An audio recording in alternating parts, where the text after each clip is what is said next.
उत्तर प्रदेश के हरदोई से एक ऐसी खबर सामने आई जिसके बारे में जिसने भी सुना वो तो सकते में ही आ गया।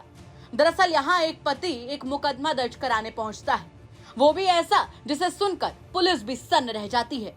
यहाँ एक पति पुलिस के पास पहुंचा और बोला कि साहब मेरा मुकदमा लिख लो, मेरी पत्नी जो कि 6 बच्चों की माँ है वो मुझे छोड़कर एक भिखारी के साथ भाग गई।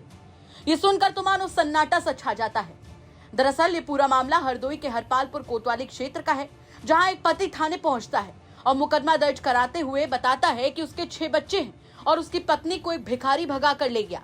वो ये भी बताता है कि हरदोई के सांडी के खिड़किया मोहल्ले का रहने वाला नन्हे पंडित अक्सर उसके घर भीख मांगने आता था और हाथ वगैरह भी देख लेता था।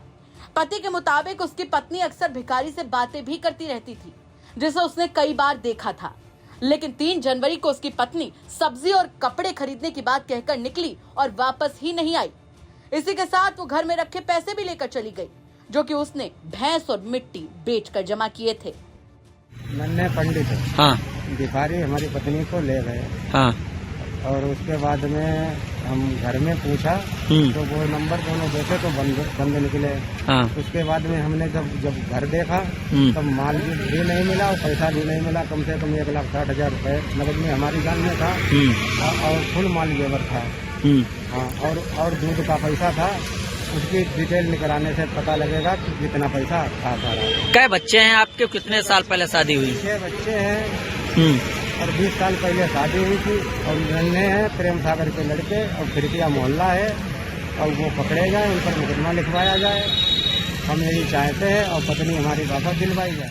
मामला गंभीर था तो पुलिस ने भी तुरंत केस दर्ज कर लिया और तलाश शुरू कर दी। लेकिन इसके बाद जो सच सामने आया वो तो एकदम ही अलग था। राजू की कहने से पूरी तरह से अलग। पुलिस की ओर से प्रेस नोट जारी करते हुए बकायदा जानकारी दी गई कि राजू अपनी पत्नी से मारपीट और गाली गलौज किया करता था, जिससे तंग आकर राजू की पत्नी फर्रुखाबाद में अपने किसी रिश्तेदार के घर चली गई थी, न कि किसी भिखारी के साथ भाग गई थी। फिलहाल ये मुद्दा हरदोई में चर्चा का बड़ा विषय बना हुआ है। वैसे क्या कहेंगे आप इस खबर को लेकर कमेंट सेक्शन में जरूर बताएं। हरदोई से प्रशांत पाठक की रिपोर्ट, यूपी तक।